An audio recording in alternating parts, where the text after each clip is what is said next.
চতুৰ্থ বৰ্গৰ পদ যদি চৰকাৰী নিয়মত দিওঁ তেতিয়াহ'লে লোকেল লৰাই নাপায়। লোকেল লৰাই কিয় নাপায়? পৰীক্ষা দিব লাগে। গতিকে তাকে লৈ গাঁও চহৰবিলাকত স্থানীয় ল'ৰাবিলাকে আপত্তি কৰে। সেইকাৰণে আমি এটা ছিষ্টেম কৰিব খুজিছোঁ য'ত নেকি স্কুলখনৰ প্ৰিন্সিপালকে তাৰ এজন গ্ৰেড 4 এমপ্লয়ী ল'ব পাৰে স্থানীয় জেগাত। তাৰ কাৰণে এটা নীতি এটা বনাই আছোঁ, কিন্তু এইটো 26ৰ আগত নহয়, 26ৰ পিছত সেইটো ৰাখিব লাগিব। কাৰণ নহ'লে 4th গ্ৰেড এমপ্লয়ীখিনি বেলেগ জিলাৰ পৰা বেলেগ জিলাত গ'লে মানুহে বেয়া পায়।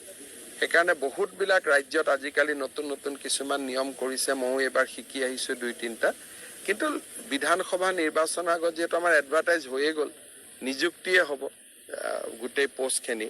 সেইকাৰণে এতিয়া নহয়, বিধানসভা ইলেকশ্যনৰ পিছত কলেজৰ গ্ৰেড 4 পোষ্ট, হস্পিটেলৰ গ্ৰেড 4 পোষ্ট, স্কুলৰ গ্ৰেড 4 পোষ্ট, এইখিনি যাতে সেই মৌজাটোৰ ল'ৰাই বা সেই গাঁৱৰ ল'ৰাই পায়, তাৰ কাৰণে আমি 2-3টা কথা আছে। আমি বৰাক উপত্যকাৰ পৰা এজন মন্ত্ৰীক ল'ব লাগিব, এজেণ্ডাত সেইটোৱে আছে। কিন্তু যেতিয়া আলোচনা কৰিম তেতিয়া যদি ক'ৰবাত আৰু 1-2জন বঢ়াৰ কথা আহে, কমে, বেলেগ কথা।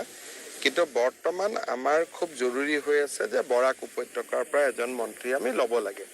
গতিকে মই দিল্লীত গ'লে কথা পাতিলে গম পাম যে এইটো একেবাৰে এজনক লৈয়ে চেছ কৰিব লাগে নে আৰু 2-3টা সাল সলনি কৰিব লাগে। কিন্তু আমাৰ গুৱাহাটীত বা আমাৰ অসমত যিখিনি আমাৰ নেতা আছে, সকলোৰে অভিমতটো হ'ল যে বৰাক উপত্যকাৰ পৰা এজন লৈ আমি বিষয়টো সামৰণি মাৰিব লাগে, যাতে নিৰ্বাচনৰ বছৰটোত বেছি জল্পনা কল্পনা হৈ নাথাকে।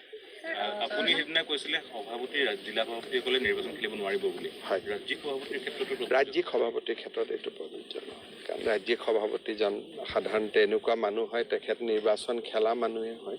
কিন্তু জিলা সভাপতি, মণ্ডল সভাপতি তেওঁলোকে MLA ইলেকশ্যন খেলিব নোৱাৰিব, MP ইলেকশ্যন খেলিব পাৰিব। নাই, মৰ্চাৰ সভাপতি ইলেকশ্যন খেলিব পাৰে, তেনেকুৱা কোনো বাধা নাথাকে।